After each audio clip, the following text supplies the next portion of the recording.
The Grow My Cleaning Company podcast helps owners of cleaning companies just like you to grow your company and yourself so you can make more money and finally get the time and money freedom that probably got you into this business.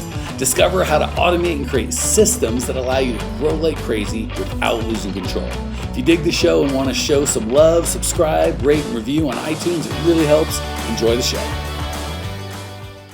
Okay, question. Are there any pricing margins we should be within when it comes to competitors in the area of standard cleaning service rates? Great question. With the right cost of goods sold, we're definitely the highest. Doubt it. Is there any point we should re-examine our cost of goods sold to be more competitive? Never.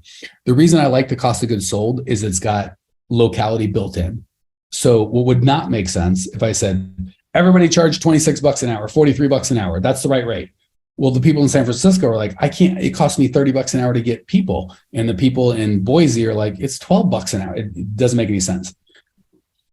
Because we go based on pay, and if you've been to step 9, you'll get the pay. The pay is based on your area, right? So all the other people in your area have the same competition. 30% margin might be a little better than the other people are making. The expenses are not going to be, right? You need things like insurance and, there's nothing in there that's extravagant. So everyone's on a level playing field. The expenses we've got are the right expenses. Your competitors will probably actually waste a bunch of money on marketing and crap that doesn't work. So your expenses should actually be tighter. So the only thing you're fighting on is margin. You're making 30%. Maybe somebody's willing to do it for 15% or 10%. I don't give a crap, right? They're going to be $300. I'm going to be $330. I'm going to be better at selling and get that. So because it's automatically built and adjusted for area because of the pay that you're doing, it works everywhere. We've coached every province in Canada, every state in the United States, probably a dozen countries. The numbers work no matter what because it self-adjusts because of the base. And price is just, that's what is there going to be a competitor doing it for no cost of goods sold or 100% cost of goods sold? I just want to make $20 an hour to clean. Yeah, there will be, but you're not competing with them, right? Because the real homeowners that you want, if someone came into my place, I'm like, I don't have any insurance. I just have a mop. I don't have employees. It's just me, but I'm super cheap. Not for me. I want a real company that's insured, that this is my family. This is, I've got a couple million expensive homes. I'm not worried if it's $300 a month or $400 a month. I'm like, do you have insurance? Are you gonna let my dogs out? My kids here? Like I have very different interests than who's the cheapest guy. Now there's probably someone in an apartment that's a single bachelor making $42,000 a year whose rent's $890. He's super concerned if it's $150, $180. He's the wrong customer. So let the one man Sam go handle that dude. Are there people that will coach you on how to grow a cleaning company for $26 and a hug? I don't know. I have no idea what my competitors charge. I guarantee I'm the highest expensive. I'd be, if someone else is more expensive, I'd be pissed. I'd have to raise prices. I don't care because I know I'm here to help Mike Castro's like, I was working 60, 70 hours a week. I'm working 30. I don't know his exact numbers, but I bet she's making an extra 50 grand a year profit. I could have charged him triple. It's not what competitors charge. It's the results that you get. So if I'm your client that you want, and I'm working 60, 70 hours a week, and I'm a doctor doing whatever, and I make, $300,000 a year, I'm not interested in $300 versus $370. I'm interested in, is it freaking going to feel good? Are you going to do a good job? So I'm really glad that you asked that question. Emphatically, no, do not give up your margin. Yeah, great. Thanks. And always okay to ask that question because other people might be thinking about it as scared, but it is really important. That is probably, aside from core values, that's probably the one strategy. If I could only have one thing that I could lever in your business, it'd be for me to pick the pricing. If I can pick the pricing, you guys can screw up a bunch of crap and it'll still be fine. If I can't pick the pricing, we don't even take franchise, like not all franchises, like there's some that we do take, but the commercial like Janny King that take 20, 30%, won't even accept them as a client because I can't pick the pricing. They're like, hey, I got to give 20 to 30% away to Janny King. Help me be successful. I'm like, I can't. Now, if they want to start their own company, we'll help them with that.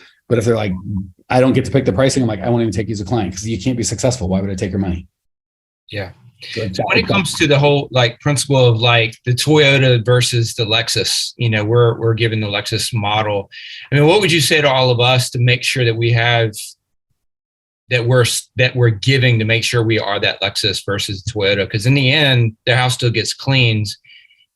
Is it the core values? Is it the care that we need to be bringing to make sure we're that Lexus model for the premium price? Let me tell you what it's not, and then I'll tell you because what it is a big answer. What it's not is a small answer. What it's not is you clean better than the next guy. You gotta. I'm so glad that you get that because that is It's not a competition I want to get in. Like Walmart, they compete on price and they're really freaking good at it. And I think Dan Kennedy said, if you can't be the cheapest, be the most expensive. There's no value, be the second cheapest, because everyone's going to buy the cheapest. So if you can't be the cheapest to compete on, I'm going to get everyone because I'm the cheapest, you might as well be the most freaking expensive because there's value there. So it's not cleaning. It's not cleaning. It's not cleaning. We're magic. We clean better. Because guess what? Every one of your competitors says they clean better. That's everyone's value proposition. And guess what? All of you but one are lying, right? There can only be one definitively, quote unquote, the best cleaner. And you know who makes the best hamburger? It ain't McDonald's. You know who makes the most money making hamburgers? It's McDonald's. Their hamburgers suck. It's not. So see what I'm saying? And you know what it is for there? It's how it feels. It's how it smells. It's exactly what we said earlier on outcome. I know when I go to McDonald's, I'm going to get a terrible burger, probably overpriced, in a mildly smelly restaurant that 1,000 people have been in. Why would I do that? Because I know exactly what I'm going to get. Their outcome is you can go to McDonald's in Louisiana, and you can go to McDonald's in Phoenix. You could probably go to McDonald's in the Ukraine, and it's probably going to feel almost exactly the same. So I know what I'm going to get is their value proposition. And also it's how it makes me feel. I was here when I was a kid. It made me feel that way. Now I'm taking my kid. It makes him feel that way. It is how you make them feel. So just like we talked about earlier with outcome, I think with Katie, the outcome clarity is what you're giving. So the sales process is upgraded. Everyone else is like, well, how many square feet is it? And how often would you like it cleaned? And how many bathrooms do you have? And how much of that is vacuuming? You are going, how does it make you feel when you have this not problem? You know, when you have this not solved, how's it affecting your life? So the sales process is upgraded, the core values are upgraded, and the outcome is upgraded. And that's the other thing, when you charge enough money, if crap goes wrong, you can fix it. So if you're charging 45% cost of goods sold, you can have quarterly or monthly customer appreciation parties. You can send them a little gift when their kid gets sick or when it's an anniversary. So it's really how you make them feel, has nothing to do, and how you make them feel is the sum total, the sales process, your core values, how you train your people. So it all comes together, but people will pay anything for how you make them feel. Like we just stayed at we were in Hawaii and the hotel's like $1,000 a night or something. And the view was great. It was a nice hotel. Everything was fine. The staff, how they made us feel was wildly different than a $400 a night hotel. And and I'll be honest, that hotel was nicer, 20%. Like it wasn't that much nicer, it's 20% nicer. But the way that all the little things, and I couldn't tell you exactly what the thing is, but there was 1,000 tiny things. The way we felt when we walked into that hotel was substantially better than the way we felt walking when we went to another hotel. Was it cleaner? Probably not. Same cleanliness. Was it square? No, it was actually a smaller room. The square footage, you're like, what about that? Like all the definitive things you think, it was equal, maybe a little better, maybe a little worse. But how it made me feel, people will pay double for that. Does that make sense? Yeah, totally. Yeah, that's good. Really good question. I'm glad that you asked, brother. Hey, new friend, love that you were here. If you want more Cleaning Nation, more us, you can check us out on YouTube. Similar content, you just get to see each other. It's totally free. Or if you want to say, hey, hit us up on Instagram, Twitter, join our free Facebook group. We love hearing from you, Cleaning Nation. That's what makes it magic. Jump on, we'll see you there. Question. During the working interview, are they doing any of the cleaning? Yes, 1,000%. So they watch you first. And by the way, for the working interview, we're looking for like 2 to 3 hours day one tops. People get overwhelmed quick. Like it's not hard, but if you've been cleaning 8 hours a day, you're like, please, this is nothing. They're new. It is something for them. So 2-3 hours tops. And I mean, look at, oh, by the way, Isabel Bigger, you just missed Mike Castro talking about rocking, picking up another $4,000 account. So I advise you, I just direct message him and be like, why are you so smart? What are you doing over there? Just me. You do you. But I'm sorry. I heard all that. Yeah. Oh, did you? Okay. Yeah, I didn't see you. So I thought you were gone. Cool. No, and I'd reach out to Mike anyway because he's a freaking genius. Okay, so yes, 1,000%. Like taking out the trash is wildly simple. It's not a complex thing. So you take out one and be like, you don't really have to teach them. So yeah, the first one, I would go, they watch you for like 10 minutes in the bathroom and you watch them. The trash, you could literally just do it together because there's not teaching. The floor, like, yeah, they should be cleaning probably 40% the first day, maybe 60% the next day. And then the third day, again, that's the one where you let them clean and leave and come back and do the walkthrough with them. So yes, they should be cleaning as well. Do I have a conversation about what my specific core values are when I hire employees? Of course, that's all you should be talking about. How should it go? I'm asking because during the interviews, you're not supposed to tell them specifically about our core values, only ask yes. So, literally just, oh, you were there in the training. I just talked about this. I will do it again for everyone. Yeah, you got the training after the question, but I'll give it for everyone else. So the group interview is like 100% just you asking core values based questions, and them, if they ask a question, you answer quickly and respond with a question. So do we get paid mileage? Yes, you do. boom, hit someone else with a question. So like, we're not going to be cagey, but when we're talking about our company, which is what we want to do, we're learning nothing about them, which is what we need to do. So the group interview, 100% asking core values-based questions.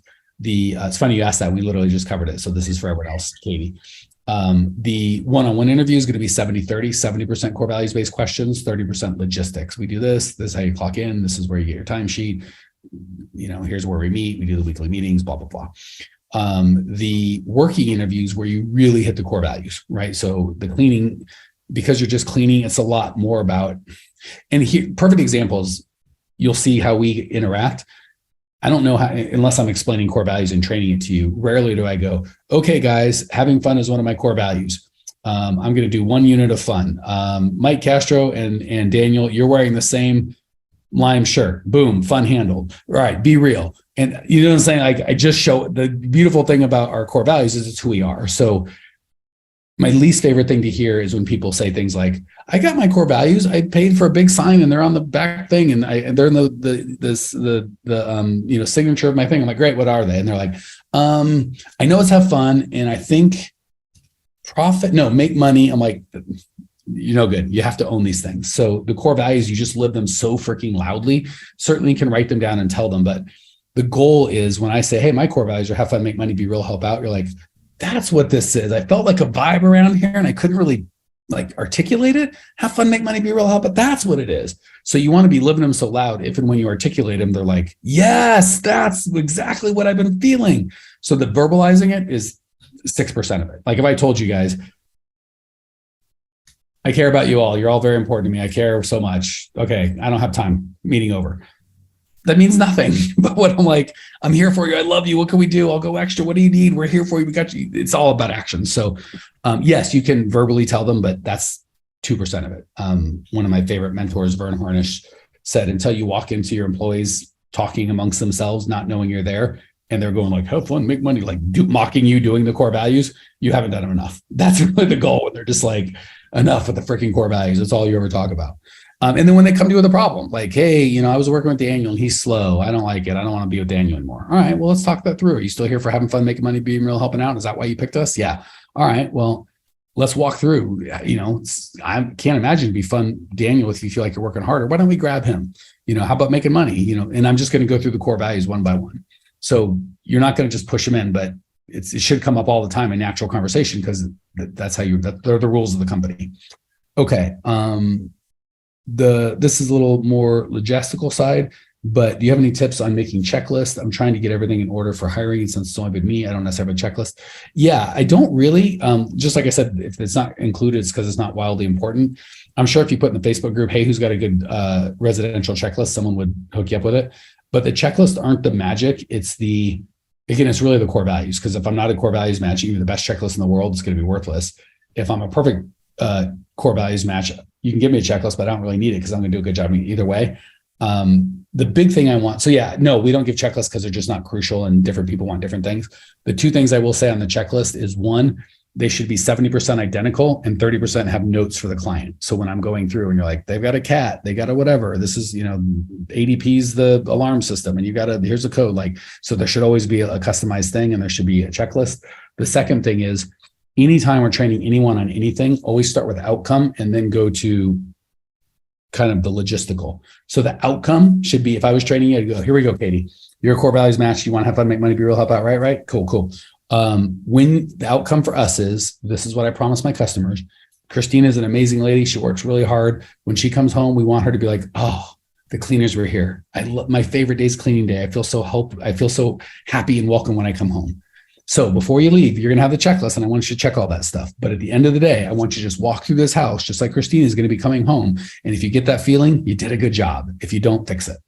So you see how I'm going to give them the outcome first. The checklist is a tool, but the outcome is what we really want. And when you get the job descriptions we give you for all the scheduler and all the other good stuff, you'll see we always start with core values first, then the outcome, and then sometimes that's it. I mean, obviously compensation, how long it should take, but sometimes we don't even tell them how to do it. We might give a little guideline of here's some ideas of what to do, but really it's core values first, because as long as you're following the rules, we're square. Outcome second, pay and just how long it should take third, and then maybe some guidelines. So always start with the outcome. And that's how we go when we sell, right? So if I'm, I forget who was saying they raise prices on somebody and they're like, oh, well, we're going to keep our eye on you.